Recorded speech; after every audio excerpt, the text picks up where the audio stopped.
بسم اللہ الرحمن الرحیم۔ اس وبائی مرض نے پوری دنیا کے اندر جو خوف جو دہشت پیدا کی ہے،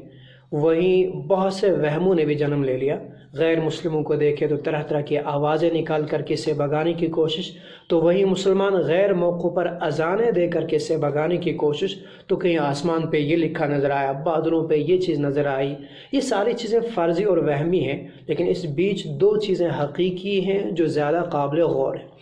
ایک اس طرح کی موت، اور نمبر دو اس میت کی تجہیز و تکفین۔ جہاں تک اس طرح کی موت ہے،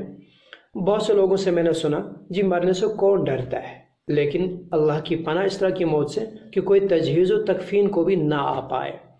گویا فی الحال چونکہ ہم سارے لوگ سہمے ہوئے ہیں، خوف میں مبتلا ہیں، اس لیے مرنے والے کو فی الحال دل ہی دل میں ہم لوگ معیوب سمجھ رہے ہیں،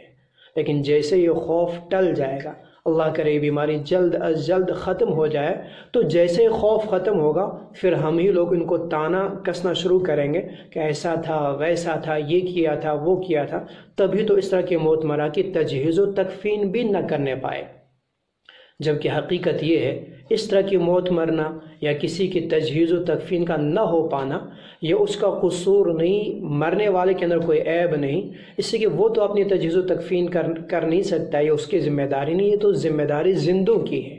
اب اگر ہم تجہیز و تکفین نہیں کر پا رہے تو گویا ہم اپنا فریضہ ادا نہیں کر پا رہے، تو یہ ہمارا قصور ہے، یہ ہمارے اندر عیب ہے کہ ہم اپنی ذمہ داری پوری نہیں کر پا رہے، اس کا کوئی عیب نہیں۔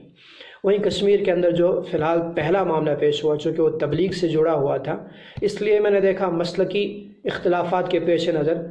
ہر شخص اپنا الو سیدھا کرنے بیٹھ گیا۔ کوئی اس سے دیوبندیت کے ساتھ جوڑ رہا ہے، کوئی اس سے تبلیغ کے ساتھ جوڑ رہا ہے، اور کوئی اس سے علماء کے فتاووں کے ساتھ کہ انہیں منع کیا گیا تھا کہ آپ لوگ اجتماعات کو روک دیں، آپ لوگ جمعہ وغیرہ کو روک دیں، آپ لوگوں کے اس طرح کے فتاووں سے یہ نوبت آئی، تو ہر شخص کو دیکھیں اب اپنا الو سیدھا کرنے بیٹھا ہے۔ تو یہ موقع ایک دوسرے پر انگلی اٹھانے کا، تان و تشنی کا نہیں ہے، ایک دوسرے کا ہاتھ بٹانا، ہمدردی، اور اسی طرح انتظامیہ ہوں، ہاسپٹل انتظامیہ ہوں، یا اسی طرح پولیس فوج ہوں جو ہماری خدمت میں لگے ہوئے ہیں، ان کے ساتھ خیر خواہی کا معاملہ کرتے ہوئے ان کا ہاتھ بٹانے کا ہے، ایک دوسرے پر تان و تشنی کا موقع نہیں ہے۔ وہیں جہاں اس کی تجہیز و تکفین کا معاملہ، تو اس میں بہت سارے فتاوے آئے ہیں، لیکن چونکہ فتاوے یا تو زیادہ طویل ہے اور معاملہ اجتہادی ہے تو دلائل سے بھی کچھ خالی نظر آیا، تو وہیں کچھ لوگوں نے شدت بھی کی ہے، اس لیے سوچا ذرا مختصر سا اس کا جواب دے دیا جائے۔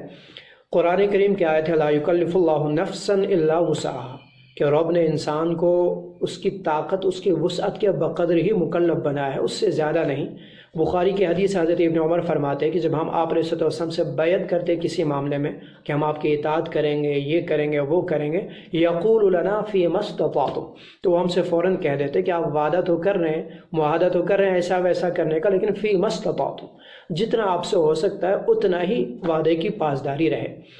اسی طرح ایک اور حدیث ہے لا ضرر ولا ضرار فی الاسلام، کہ نہ تکلیف اٹھائے نہ دوسرے کو تکلیف دیں۔ لہٰذا ان احادیث کو سامنے رکھتے ہوئے اگر دیکھا جائے تو پھر اس کا نتیجہ یہ نکل آتا ہے کہ اپنے ضرر، میت کا احترام اور قوانین کی پاسداری، حفظان صحت کے تدابیر، ان ساری چیزوں کو سامنے رکھتے ہوئے جتنا ممکن ہے اتنا ہی کر لیا جائے، منوان پورا کا پورا کرنے کی کوشش نہ کی جائے۔ آسان جو لگتا ہے وہ نماز جنازہ ہے، کہ نماز جنازہ فرض کفایہ ہے، ایک آدھ آدمی بھی پڑھ لے تو وہ بھی کافی ہے، ہاسپٹل انتظامیہ خود اس کو انجام دیتی تو بہتر ہے، نہیں تو اولیاء کو دے دیا جائے، تو جتنوں کو گنجائش نکل سکتی ہیں اور جس طرح نکل سکتے ہیں ان تدابیر کو اختیار کرتے ہو تو وہ گنجائش دے دی جائے۔ لیکن اگر کہیں قانونی طور سے گنجائش نہ دی گئی، جہاں اکثر غیر مسلموں کی ہو تو یا کوئی ویسی زیادہ بری صورتحال ہو، تو وہاں پھر چند دنوں بعد اس قبر کے اوپر بھی نماز جنازہ ادا کی جا سکتی ہے۔ دوسری چیز ہے کفن، تو کفن میں بھی ہاسپٹل انتظامیہ خود کر سکتی ہے، جتنا تو وہ کر لیں،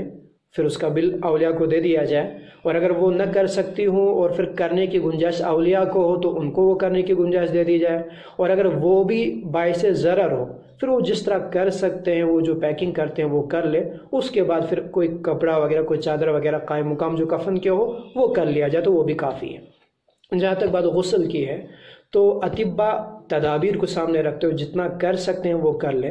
اگر غسل دیا جا سکتا تو وہ دے دیا جائے، اور اگر کچھ وقت روکنے کے بعد دیا جا سکتا تو اس کی بھی گنجائش ہے، تو جتنا ہو سکتا ہے وہ کرنے کی گنجائش ہو سکتی ہے تو اتنا کیا جائے. دور سے پانی چھڑکا جا سکتا ہو یا کوئی کیمیکل چھڑکا جا سکتا ہو کافی مقدار میں، جس سے جراثیم بھی ختم ہو، صفائی بھی ہو، اگر وہ بھی ممکن ہے تو وہ بھی کیا جا سکتا ہے.